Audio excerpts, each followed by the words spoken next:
श्री स्वामी समर्थ.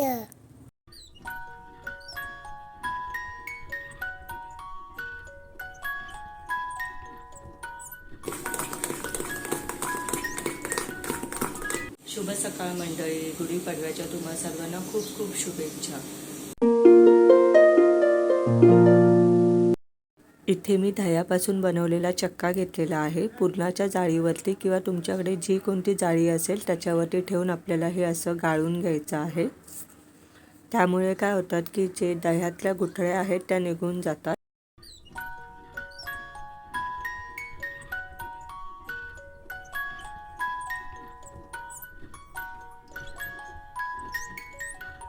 आता इथे मी पाव किलो चक्का घेतलेला आहे. तर पाव किलो चक्कामध्ये मी पाव किलोच साखर घेणार आहे.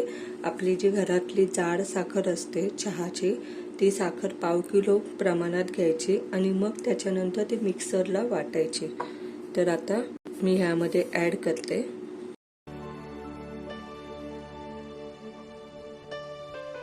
5 ते 6 चमचे कोमट दूध घ्यायचं. त्यामध्ये मी 15 ते 20 केशरच्या काड्या टाकल्या होत्या आणि अर्धा तास असंच बाजूला ठेवलं होतं. तर पाहू शकता किती सुरेख कलर आलेला आहे. आता इथे मी मिक्स ड्रायफ्रूट घेतलेला आहे. त्यामध्ये मी काजू, बदाम, पिस्ता घेतलेला आहे.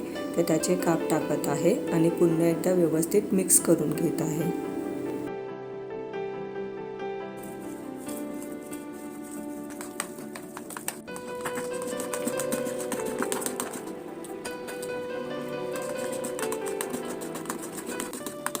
माझ्याकडे हे रसमलाई इसेन्स आहे, हे मी टाकते 5 ते 6 थेंब.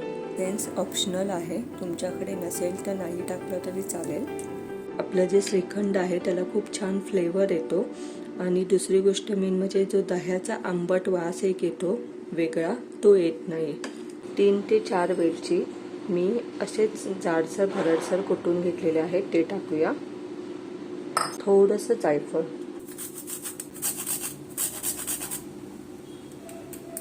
आणि पुन्हा एकदा व्यवस्थित मिक्स करून घेऊ. श्रीखंड तयार आहे. आता आपण ह्याला झाकण लावून फ्रीजमध्ये रात्रभर ठेवू. शक्यतो श्रीखंड आदल्या दिवशी करायचं, म्हणजे जी साखर आहे ती खूप छान मुरते आणि दुसऱ्या दिवशी त्याची चव अजून उत्तम लागते.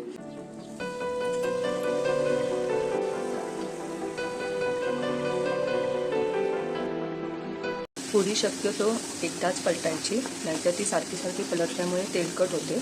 आणि पुरीचं पीठ नेहमी घट्ट मळायचं. जास्त कणिक आपण नेहमी चपातीच्या कणकेसारखी मळतो तशी मळायची नाही.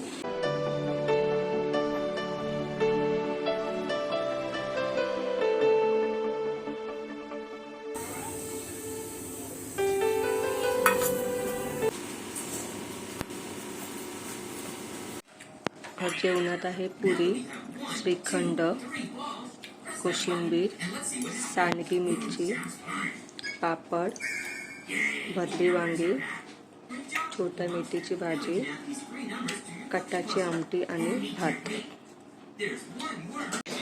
मस्त ड्रायफ्रूट आणि केसर टाकून. त्यानंतर इथे आहे मेथीची भाजी,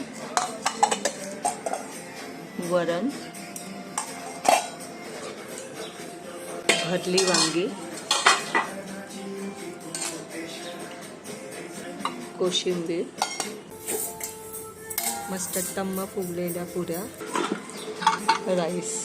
आमचं जेवण झालेलं आहे. श्रीखंड अप्रतिम झालं होतं. फ्रेश श्रीखंड असल्यामुळे त्याची चव द्विगुणित लागत होती. आपण बाहेरचं श्रीखंड आणण्यापेक्षा घरी जर श्रीखंड बनवलं तर ते खूप सुंदर लागतं चवीला. आणि म्हणजे त्याला एवढी जास्त मेहनतसुद्धा लागत नाही. तुम्हाला जर दही बांधायचा कंटाळा येत असेल किंवा घरी चक्का बनवायचा नसेल तर तुम्ही बाहेरून विकत आणला चक्का तरी चालतं. बाजारात सुद्धा विकत मिळतो चक्का. तर घरच्या घरी श्रीखंड खूप सोप्या पद्धतीने होतं आणि त्याची क्वांटिटीही जास्त होते आणि ते चवीलासुद्धा खूप सुंदर लागतं. बाहेरचं किती महागडा श्रीखंड आणलं तरीसुद्धा ह्याच घरी बनवलेल्या श्रीखंडाची चव त्या श्रीखंडाला लागत नाही. तर तुम्ही घरी नक्कीच करून बघा.